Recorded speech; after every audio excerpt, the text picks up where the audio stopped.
We're here with Willamette University, winners of Game 5 of the NCAA Division III Spokane Regional. Congratulations, guys. Glad you're here. I'm sure you're glad you're here, too. Please introduce yourselves, and then Coach will kind of lead us off. Tyler Janitz. Aaron Swick. Eric Del Prado. Thanks. Great for being here. Coach, tell us about today. Yeah, I mean, offensively, we found kind of our streak here. Lots of contributions throughout the lineup, but 8 extra base hits today, 6 extra base hits yesterday. Nothing but quality bats out of them. And once again, some quality pitching. Didn't allow too many free bases on the mound, and then a couple big double plays. So just a good formula for victory. Yeah, I mean, and kind of contrast what, all the hitting, when you do talk about the pitching. 1 free pass, 3 strikeouts, last 2 pitchers, Keefe and Enright, 4 2/3 innings, 6 hits, no runs. I mean, shut them down. Yeah, throughout the season, our bullpen has been pretty solid. Different guys have different contributions, and Liam has gotten some big outs for us throughout the year, and both those double plays were big parts of the game. Mm-hmm. We talked yesterday about the momentum, and that was a key play, the 6th inning or 7th inning when he had the double play. And then we scored 4 after that. So, just kudos to those guys for being prepared. Yeah. So now we can talk about the hitting. And the guys that hit, what do I have? 2 doubles for both of you. If I got it right, 4 for 5 for Troy, 3 for 4 for Eric, 4 RBI for Eric, 2 VI for Troy. Nice days of, huh? I'm Tyler. Oh, Tyler. Is it? Sorry about that. All good. Janitz with the grand slam. The grand slam, the first home run of the season. Yes. Is that a career? No, I had one last year. There we go. Yeah. In fact, I had you written down as to talk about Van Eckhart and Tyler. Because Van Eckhart got some things going for you guys too, huh? Stolen bases, yeah. Yeah, 3 stolen bases, a couple things there. So the batting, what were you seeing? I mean, were you seeing everything? Were they? Were you being aggressive early on? Is that what was happening for y'all? I think we had a pretty good idea of how they're going to try and attack us, especially after the first time through. We had a pretty good idea of how they're going to attack us, and we just kept a good plan and tried to swing hard at the ball hard. Yeah, that's great, Tyler. Yeah, same thing. I'll talk about my grand slam a little bit. So it was a 3-1 count, and it was a new pitcher in, and our third base coach, Nance, told me that he was missing in during warm-up. So when I got myself 3-1, I was really just sitting fastball in, and I was able to put a good swing on it, and luckily it went over the fence. So I don't tall fence in left field. I don't classify myself as a home run hitter. I try to hit line drives and get my singles and help the team out there, but I was able to put a good swing on it in a big situation. Yeah. Well, Coach, right from the start, 4-run first inning, added another run in the second. They put 2 on, and they put 2 more in the 5th, and you come back. You basically kind of shut the door with 2 in the bottom of the 5th, aside from that defensive stop in the next inning. But really, early on, you got things going. Yeah, we took advantage of free bases. And then Eric had a huge hit there in the first inning, put a crooked number. We're trying to gain momentum at the beginning part of the game, and then Nate went out there and put up a 0 after that, and then we scored again. And so, for us, it's a matter of, if they punch with some runs, we try and counterpunch, and every time we put up a crooked number, we put up a 0, it felt like. So, the momentum swing was definitely on our side, and, the hitters got into some positive counts. They got some 2-0, 3-1, 2-2 counts, and take some really good swings, and, the ball's looking really big for those guys right now. So it's certainly nice to be in the batter's box, I'm sure. Yeah, and I do got to tell you that, the guys that were in here from the other team, they talked about, they said, man, they saw yesterday, Emmett swinging the bats. Yeah. That was what they said about yesterday's game. And then they saw you doing the same thing today. Yeah, and the other part of that, too, is just the defensive side of it. We're not allowing the other teams to create big numbers on their side by compounding things with walks or errors. Tyler and Troy are doing a great job up the middle. Those are getting after some balls, so I think we're playing really good baseball as a group. Yeah, I had even written down some notes about their team on Concordia. 4 runs, 12 hits. You scatter the hits, you take the least damage possible. It's almost, so you got the defense and the pitching going, and then you just set yourself up for what's happening at the plate. Yeah, our staff is a group that pitches to contact. So we're going to rely on the guys behind them to make plays and trade outs, and we've sort of been doing that lately. That's great. Eric, you want to talk a bit about well, perhaps both of your doubles. But the first one is a bases clearing double when the bases were loaded. You know, obviously the first big hit of the game. And we always talk about you as a guy that seems to be able to bring in RBIs when runners are ready to come in. So talk a bit about that, because that is part of your role as the RBI guy.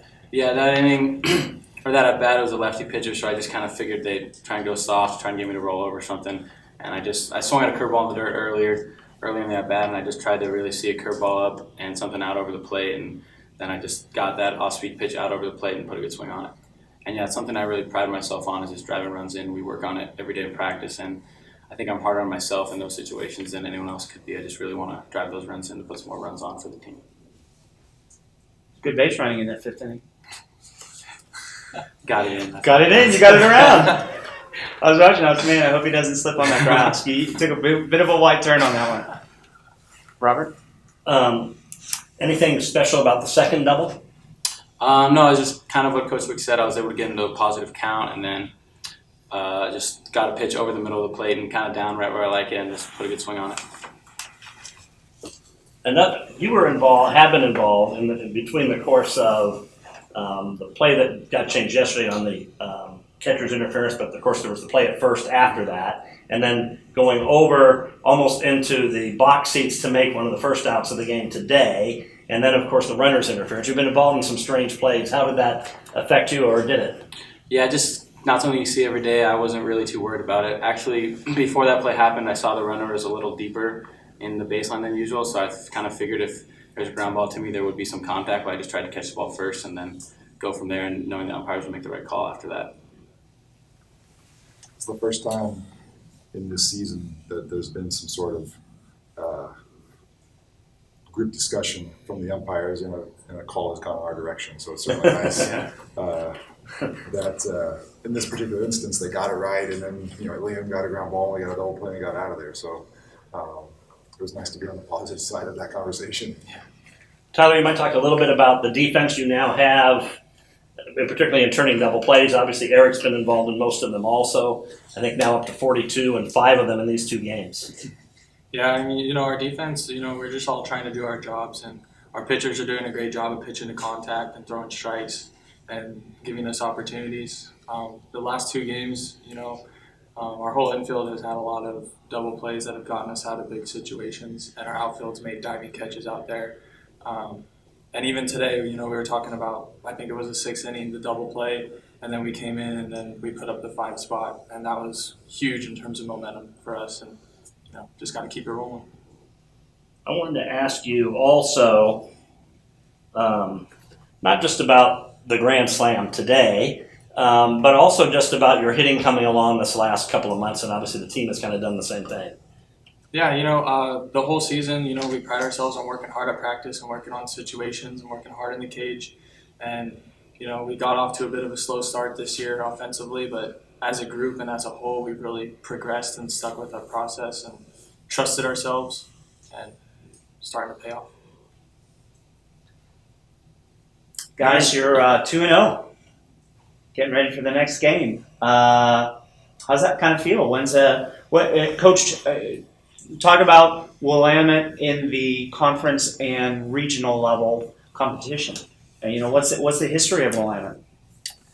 I think it was 2001 was the last time that our program was in the NCAA regionals. They went 2-2 at that time.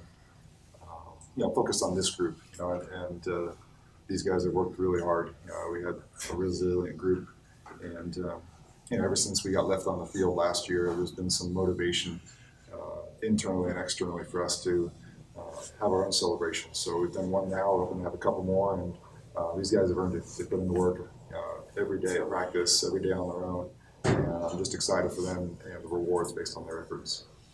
Talk about pitching. You've this is a series of games that requires you to kind of go deep. How do you feel about the staff going on, even though you're setting yourself up real nicely with a 2-0 start? Mm-hmm. How do you feel about the staff knowing that you've still got more games to go? Certainly, I think that within a tournament setting, each team is going to be tested in terms of the depth of their pitchers, and our guys have had various success throughout the season in various roles, and so confident in the next guy up mentality, where if one guy's struggling, we put in the next guy to be successful. So we still got some bolts in the chamber. You know, we only used 5 pitchers in 2 games, so you know, not taking anything for granted, but like the position that we're in. Anybody, either of you two players, have anything else that you'd like to say relative to getting to the 2-0 start here in the regional, but knowing there's still more ahead? I think it's obviously a good start. Obviously, in the conference, we've had some history in tournaments like this with 2 conference tournaments with this group in the last 2 years. So we just know it's important that we got to just play well and just get out to a good start, and then good things will happen from that. Yeah, kind of adding off that, like the competition in our conference is there, like, you know, the whole season playing all the different teams within our Northwest Conference. I feel as if it's really prepared us for this moment, and hopefully we keep it rolling. Do you have anything, Robert? I'm good. Anything that you feel that we've not asked that you'd like to make sure that you get a chance to mention today? We're just real grateful for all the support. You know, the parents that are here, the text message or emails I get from alumni or people on the department. You know, the support from our administrative staff. You know, we obviously couldn't be in this position without a lot of other people involved. So just want to thank them for all of their contributions. That is great. Well, congratulations, guys. Thank you. And it sounds like we're going to see you tomorrow.